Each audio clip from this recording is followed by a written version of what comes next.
Hi everyone, it's me again. Baguhin na natin wag ng Kuya Daniel, no? Sir Daniel na lang kasi nag-aaral tayo ng MBA ngayon and soon to be professor tayo. Pero yung pagiging professor ko naman, ayoko maging full-time, part-time lang. Para pagdating ng araw, pag-retire na tayo sa mga ganitong trabaho, pwede natin maging trabaho yun. And by the way, kapag plano nyo bumili ng mga Toyota cars, itong kaibigan natin na si Erwin nga pala, ng marketing professional ng Toyota Marikina. Pwede yung kontakin sa 0905-963-2423. Ayan ha, pag nag-inquire kayo sa kanya, huwag nyo kalimutan na banggitin yung ako para naman nagsabi ako sa kanya na dagdagan naman ng konti yung tuition ko, na may konti pa Starbucks naman. And then, kidding aside, saka ikutan na natin itong 2026 Toyota Hi-Ace Commuter, the content manual transmission. Magkano na ngayon to? 1,396,000. Huli kong naabutan to, 1,379. So, 1,396,000 na ang presyo niya. May discount? Wala. Kasi napakahirap na unit na to. Pinag-aagawan. Konti na talaga yung dumarating nito. Kaya talagang may the best man win sa transaction dito. Tara, kutan na natin. So, ano ba pinagbago na to? Actually, may pinagbago to before. Dating may takip, ngayon wala na. May takip dati yan, hubcap.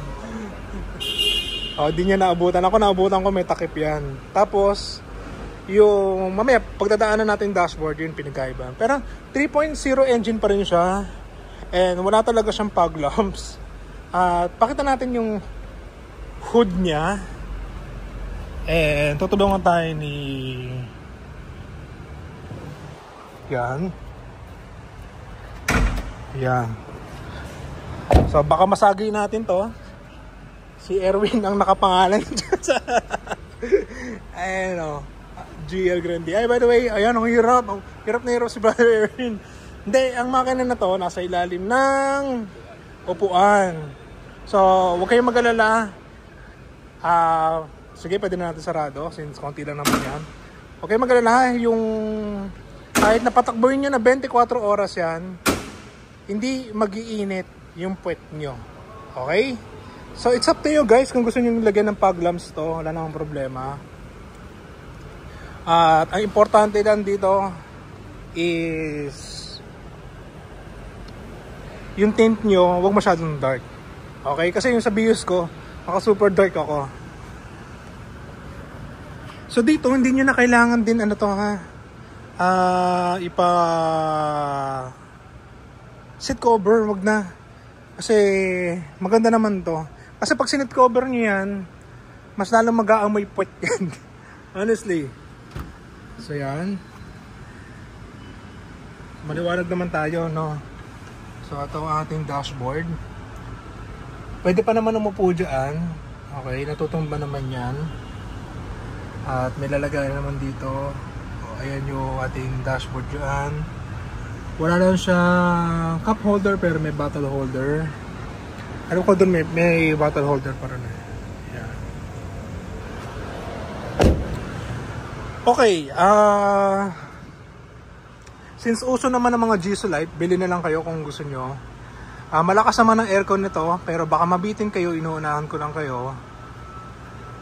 Bili na kayo ng Gisu Life. So Gisu Life, ayan ha, pinoromote ko kayo ha. So discount na lang sa akin.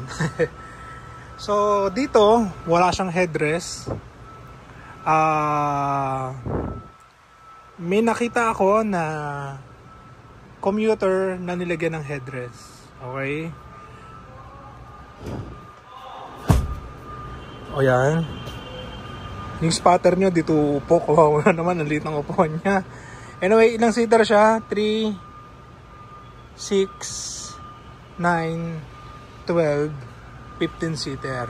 May naabutan ako nito, 17 seater, pero sa price list na lang, wala na ako nakitang nirelease na sasakyan na 17 seater.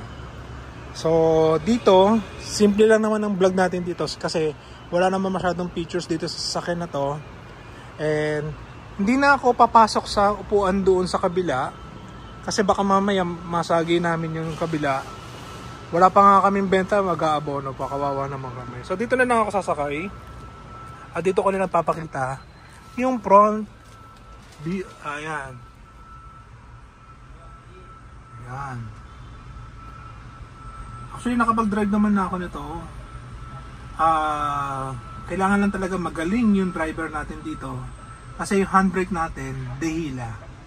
Okay? I mean yung hindi kagaya nung nakalagay dyan ganyan. Ito kasi yung hila. Ayun o. Oops. Ayan, handbrake yun. Yung lever na yan. No? So, ngayon, sige. Uupo ako. Yung comfortability naman sa mga yan, pare-parehas lang naman. So dito, upo tayo. Ayun lang talaga. Pag matutulog rito, either nakasandal ka dito, ganyan lang. Kaya nga lang, kada alog, untog ka ng untog, masakit. Baka yan, no? So, ang gagawin mo na lang, sandal ka na nandito. Ayan. I am giving you actual, situation na 5'6" ako, 95 kilos. Kung magiging komportable ba. Okay naman to. Nakakapag-stretch naman kahit pa paano. And may mga seat belts naman to para in case na magkaroon ng sudden brake yung driver, hindi kayo magliliparan lahat sa dashboard at hindi babakat kung ano. Okay? So, yan po ang ating 2026 Toyota Hiace Commuter de Content. Manual transmission lang to. Okay? Bye!